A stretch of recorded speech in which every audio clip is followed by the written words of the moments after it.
Yes sir. Tuendelee nayo tukajue ni nini kinachoendelea ndani ya Apostle baada ya Moses kubadilika na kuomba msamaha. Maisha katika kijiji cha Mwangaza yalirejea kuwa na amani, lakini jambo moja lilikuwa likiwashangaza watu wengi. Ni jambo gani? Hatujui. Twende nayo. Swali lilokuwa kijiuliza wanakijiji ni kwamba Apostle alikuwa nani hasa? Kwa miaka mingi alikuwa amewasaidia watu, amesuluhisha migogoro na kuwaleta pamoja, lakini hakuna aliyejua mengi kuhusu maisha yake ya zamani. Hata Neema alikuwa karibu naye kuliko mtu yeyote. Hakuwahi kusikia habari za familia yake. Siku moja mzee mmoja mgeni alifika kijijini. Alikuwa na ndevu nyeupe ndefu na fimbo ya zamani mkononi. Alipomwona Apostle, machozi yakamtoka. Amani, alisema kwa sauti ya kutetemeka. Apostle alishtuka. Ilikuwa ni mara ya kwanza kusikia mtu akimwita kwa jina lake la utotoni baada ya miaka mingi. Wewe ni nani? Aliuliza. Mzee akavuta pumzi ndefu. Mimi ni babu yako. Wananchi wote wakabaki kimya. Apostle alihisi dunia ikizunguka. Tangu akiwa mdogo alikuwa akiamini kuwa familia yake yote ilifariki katika ajali ya moto iliyotokea nyumba yao, lakini sasa babu yake alikuwa amesimama mbele yake. Usiku huo walikaa pamoja kwa muda mrefu. Babu yake akaanza kusimulia ukweli ambao haujawahi kujulikana. Miaka mingi iliyopita, babake Amani alikuwa mtu mashuhuri aliyepigania haki za watu maskini. Alisimama dhidi ya viongozi mafisadi waliokuwa wakiaibia wananchi. Kutokana na hilo, maadui waliongezeka.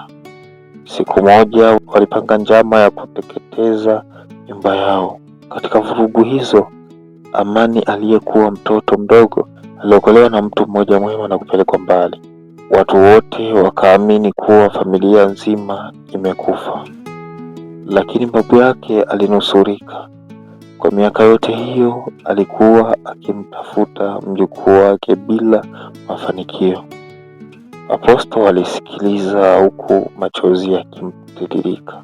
Hatimaye alijua ukweli kuhusu maisha yake, lakini kabla hajapata muda wa kufurahia kumpata babu yake, habari mbaya zilifika.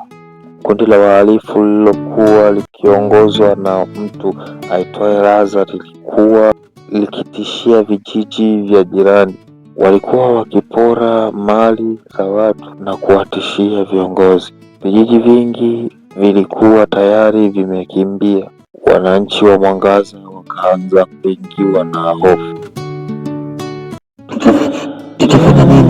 Tutafanya nini jamani?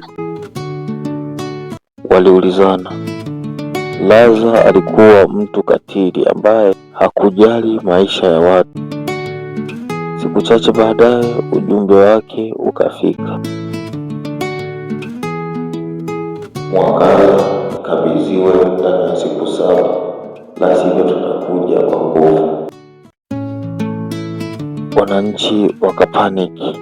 Baadhi yao walitaka kukimbia, wengine walitaka kupigana, lakini Apostle aliwaita wote katika uwanja wa kijiji. Akasema, hofu ndiyo silaha kubwa ya adui. Tukiogopa tayari tumeshashindwa. Wakati huu tunahitaji umoja kuliko wakati mwingine wowote. Kwa siku 7 kijiji kizima kilifanya kazi usiku na mchana. Walijenga vizuizi, walipanga ulinzi na kusaidiana. Hatimaye siku ya 7 kafika. Vumbi kubwa lilionekana mbali. Raza na watu wake walikuwa wanakuja. Wananchi wakasimama nyuma ya Apostle. Mapigo ya mioyo yao yalikuwa ya haraka. Kila mtu alijua kuwa siku hiyo ingeamua hatima ya Mwangaza. Raza alipofika, kashuka kutoka kwenye gari lake na kucheka. Kwa hiyo wewe ndiye huyo Apostle anayesifiwa kila mahali? Apostle hakujibu. Raza akaendelea, nimewavamia vijiji vingi, hakuna aliyewahi kunizuia. Apostle akasema kwa utulivu, leo si kama siku nyingine. Macho ya Raza yakabadilika. Kwa mara ya kwanza aliona kijiji ambacho kilikuwa hakijajificha wala kukimbia. Kilikuwa kimesimama pamoja, na hapo ndipo pambano kubwa la maisha ya Apostle lilipoanza. Na nini kitaenda kutokea? Nini hatima ya kijiji cha Mwangaza? Nini hatima ya Apostle? Na je, ni nini hatima ya Raza, adui mkubwa wa vijiji? Atafanikiwa au nini kitaenda kutokea? Mimi sijui.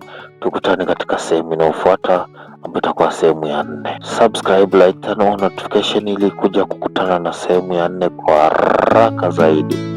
Mimi ni wako msimuliaji KBTZ. Cha kusema zaidi sina, na zaidi ni kuambie